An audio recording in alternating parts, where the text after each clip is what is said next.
Joining us now is the head of Equities at Manulife Investment Management and Trust, managing over $1 billion US, Mark Canizares. Good to have you back with us, Mark. Hi, nice Welcome to be back. to the program. So what do you make of it? PSCI up, but the dollar peso is down versus the dollar.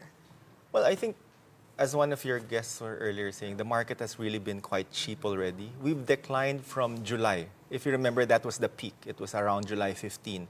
And then there were issues related to specific corporates, specific sectors. We were in the middle of earnings season as well.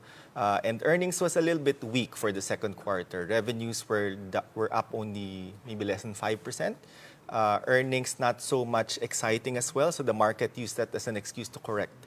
That's why you're seeing now the market, probably there are bargain hunters in the market right now, given where we are. And all the bad news seems to be priced in. Is that right? Priced in, given the fact that we're still uncovering so much more in the anomalies relating to the flood control projects, an independent commission is going to be made, and also address the 2026 budget and ensure that it is not a reenacted budget. So given the risks that we all face locally, what sort of advice then are you giving to your clients? Well, I think there are two things to this, right? So we just finished earnings season. That was within expectation. It was lower. I think what we're seeing right now, the current investigations, when we try to relate that to markets, I've actually come across a study by the University of Chicago. There was a study in 2021 saying that stronger anti-corruption legislation actually leads to economic growth. Because, for example, foreign companies actually will give more money to local partners because of competence, not because of connections locally. You also see an increase in entrepreneurship. Money from foreign donors, for example, go to the local level because it's not sucked into bribery, for example. So I think going forward, whatever happens with the current investigations, I think the market is looking longer term for that in terms of what regulations will be coming out of this and if it will make it stronger. Because there will certainly be an impact to companies in terms of how, let's say, corporate earnings are, in terms of the level of investments that companies will do, in terms of, let's say, levels of employment, how it trickles down to the grassroots. And ultimately, it will lead to better numbers in terms of growth. Speaking of unemployment or employment, as you've heard, the PSA's just released its July unemployment figures. It's at 5.3%, coming all the way from 3.7%. It's a lot higher when you compare that with the year-ago figure of 4.7. What does that make of the state of the economy, you think? It's a lagging indicator, yes, but we're picking and choosing which ones really matter now, the gut issues that matter to the people.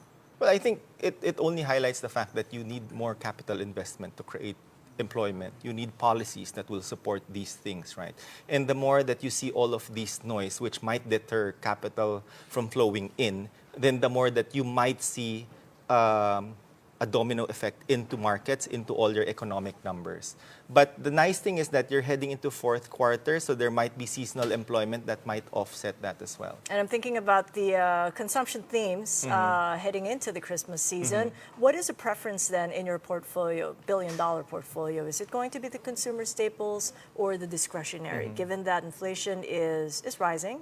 Correct. But still well below the Bangko Central's target range, and that the Fed may be cutting by September 16, 17. Well, if you look at the behavior of both the staples and the discretionary names in the market for the year, they've actually been battered as well.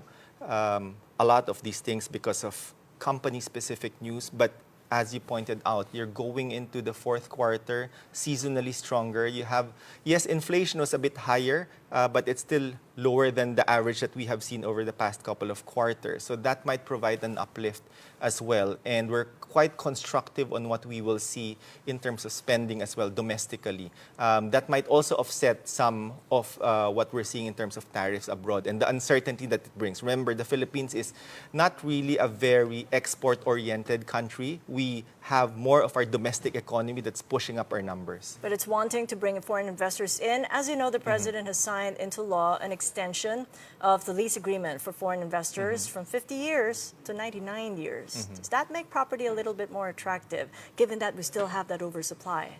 Well, that certainly opens up the door to more of where the demand will be coming from, right? Because it now puts us in line with the rest of the region in terms of these leasehold rights that foreigners can have on the Philippines. And certainly, if we try to relate that to the property sector, which has been grappling, for example, residential property with about 3-4 years of inventory worth, and you have some of the sectors that used to consume these things go out of the country, certainly that change in regulation might provide a kicker in terms of stimulating demand, not just coming from the Philippines, but also coming from offshore, which would be a welcome thing for residential property in the Philippines. All right, look for those silver linings as we head into the last quarter. Thank you Thank so you. much, Mark, for your insights. Mark Canizares of Manulife Investment Management and Trust.